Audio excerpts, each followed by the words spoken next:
आवाज जनतेचा, लढा सर्वसामान्य जनतेच्या न्याय व हक्कांसाठी।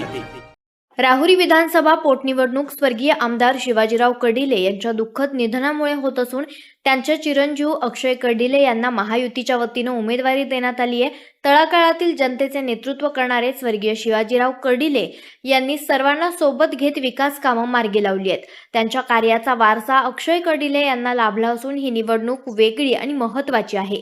3 तालुके मिळून बनलेल्या या मतदारसंघात विविध प्रश्न असून कार्यकर्त्यांनी वाड्या वस्तींवर जाऊन नागरिकांशी संवाद साधावा आणि अक्षय कर्डिले यांना मोठ्या मताधिक्याने विजयी करावं असं आवाहन भाजपाचे प्रदेशाध्यक्ष रवींद्र चव्हाण यांनी केलंय। राहुरी पाथर्डी नगर विधानसभा पोटनिवडणुकीसाठी भाजप महायुतीच्या वतीनं उमेदवार अक्षय कर्डिले यांचा उमेदवारी अर्ज दाखल करून विजय निर्धार मेळावा मोठ्या उत्साहात पार पडला।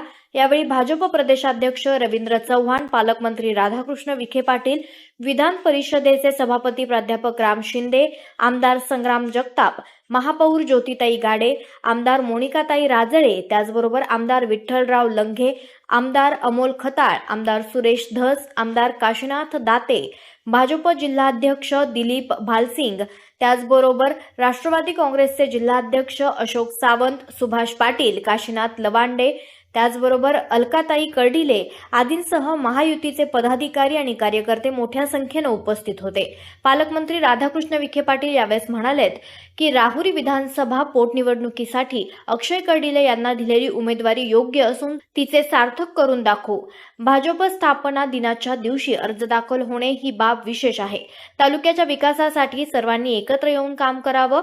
मुळा धरणातील गाळ काढणं, वांबोरी चारी टप्पा 2 काम मार्गी लावणं तसेच केके रेंज भूसंपादनाचा प्रश्न रद्द केला आहे। माजी मंत्री प्राजक्त तनपुरे यांची भेट घेऊन विकासाच्या मुद्द्यांवर चर्चा केली असून त्यांनीही सकारात्मक प्रतिसाद दिला आहे। कार्यकर्त्यांनी महायुतीला तडा जाईल असं कोणतेही काम करू नये आणि अक्षय कर्डिले यांना विजयी करण्यासाठी प्रयत्न करावेत असंही ते म्हणालेत। विधान परिषदेचे सभापती प्राध्यापक राम शिंदे यावेळी म्हणालेत, स्वर्गीय शिवाजीराव कर्डिले हे दातृत्व आणि नेतृत्व असलेले नेते होते। सरपंच ते आमदार, माजी मंत्री ते जिल्हा बँकेचे चेअरमॅन अशी विविध पदं त्यांनी भूषवलेली आहेत। त्यांनी जनसामान्यांच्या कामातून स्वतःची वेगळी ओळख निर्माण केली। सकाळी 7 वाजल्यापासून जनसेवेला सुरू करणारे ते नेते होते।